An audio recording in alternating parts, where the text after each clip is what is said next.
ಕಾಲ ಪುರಾಣ ಪ್ರಸಿದ್ಧ ಇತಿಹಾಸ ಇರುವಂಥ ಶ್ರೀ ಲಕ್ಷ್ಮೀನಾರಾಯಣ ಸ್ವಾಮಿ ಮಹಾರಥೋತ್ಸವ ವಿಜೃಂಭಣೆಯಿಂದ ನಡೆಯಿತು.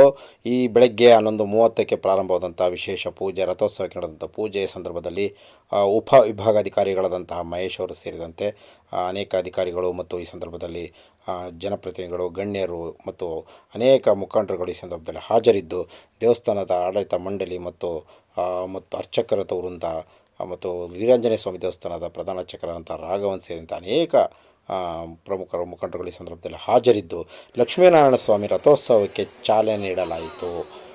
ಬೆಳಿಗ್ಗೆ 11:30ಕ್ಕೆ ಪ್ರಾರಂಭವಾದಂಥ ರಥೋತ್ಸವ 11:30ರಿಂದ 11:45 ಪ್ರಾರಂಭವಾದಂಥ ಆ ರಥೋತ್ಸವದ ಪೂಜಾ ಕಾರ್ಯಗಳು ಪೂರ್ಣಗೊಂಡ ನಂತರ ಪ್ರಾರಂಭದ ರಥೋತ್ಸವಕ್ಕೆ ಅಲ್ಲಲ್ಲಿ ಮಜ್ಜಿಗೆ ಪಾನಕಗಳನ್ನು ಭಕ್ತಾದಿಗಳು ವಿತರಣೆ ಮಾಡ್ತಾಯಿದ್ರು.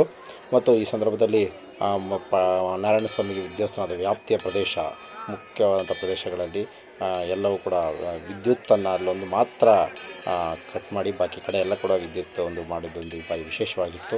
ಮತ್ತು ಎರಡೂ ಬೀದಿಗಳಿಗೆ ಮೆರವಣಿಗೆ ಸಾಗಿದಂಥ ರಥೋತ್ಸವ ಮಹಾರಥೋತ್ಸವ ಪೂರ್ಣಗೊಳ್ಳುವ ಸಮಯಷ್ಟೊತ್ತಿಗೆ ಎರಡು ರಾಘವೇಂದ್ರ ಸ್ವಾಮಿ ಮಠ ರಸ್ತೆ ಮತ್ತು ಲಕ್ಷ್ಮೀನಾರಾಯಣ ಸ್ವಾಮಿ ದೇವಸ್ಥಾನದ ರಸ್ತೆ ಸೇರಿದಂತೆ ದೇವಸ್ಥಾನಕ್ಕೆ ಪ್ರವೇಶಕ್ಕೆ ಬರುವಷ್ಟೊತ್ತಿಗೆ ಮಧ್ಯಾಹ್ನದ ವೇಳೆಗೆ ಈ ರಥೋತ್ಸವದ ಪೂರ್ಣ ಕಾರ್ಯಗಳು ಮತ್ತು ಪೂಜಾ ಕಾರ್ಯಗಳು ಸಾಂಗೋಪಸಾಂಗವಾಗಿ ನಡೆಯಿತು.